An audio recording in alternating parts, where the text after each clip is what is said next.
art of the soul's fate or destiny, the first in 5 lessons. Preamble to same. Understand this about that.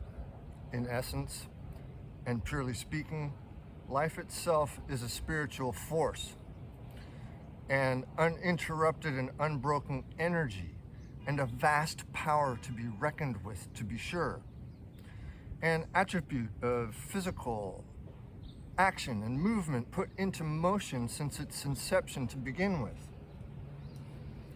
And though one's point of expression, perspective, or view, as in from whence you find yourself ever presently, from other material realms to this earthly one, including any of the many other varied spheres of conscious influence abounding, one's mind is always the motivating force, or the universal impetus, which slowly but surely acts, builds, and brings forth your very own individual awareness of the delicately interconnected oneness of creation.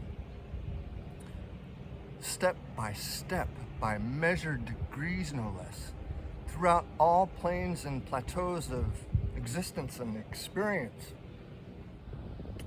Those costumes we wear in this everyday grand pageantry of life ranges from scrubs to hazmat suits, tie-dyes to neckties, and royal crowns to bare naked skin.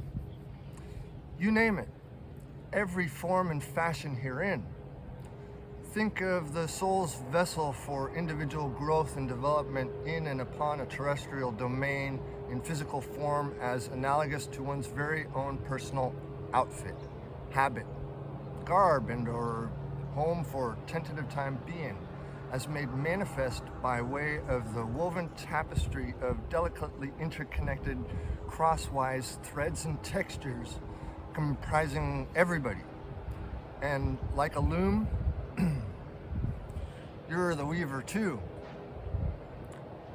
Threads of a cloth as collected, amassed, and assembled throughout one's variously varied experiences, material sojourns, or dare say, physical incarnations within every plane and plateau of consciousness. And so it goes.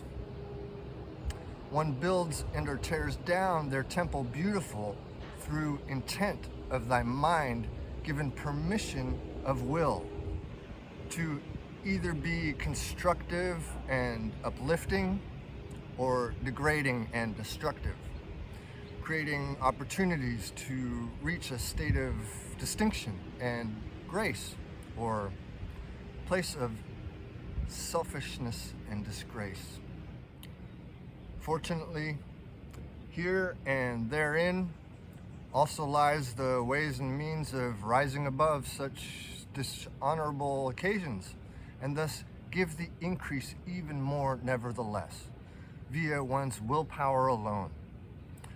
Hewing challenges and obstacles into stepping stones and further building material to regain one's mastery and sovereignty of same.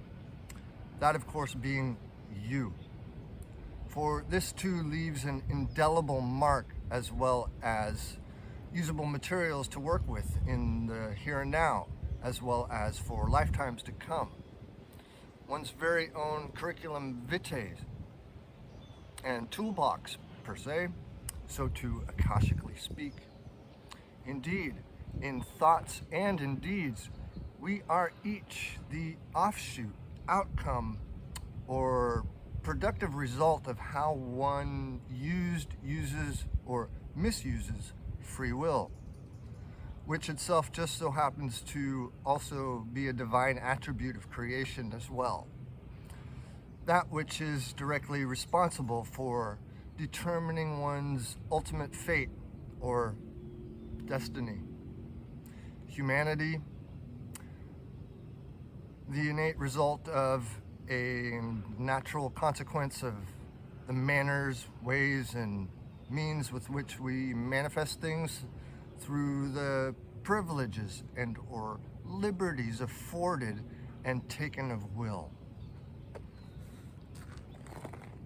See?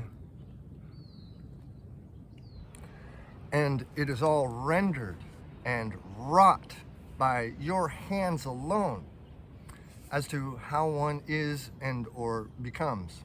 That is, verily, every and all souls were and are forged and molded in the image, or rather imagination, of creation.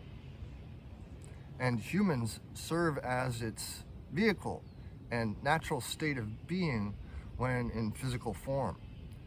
How or why? Well, because creation is innately spiritual, as in divine.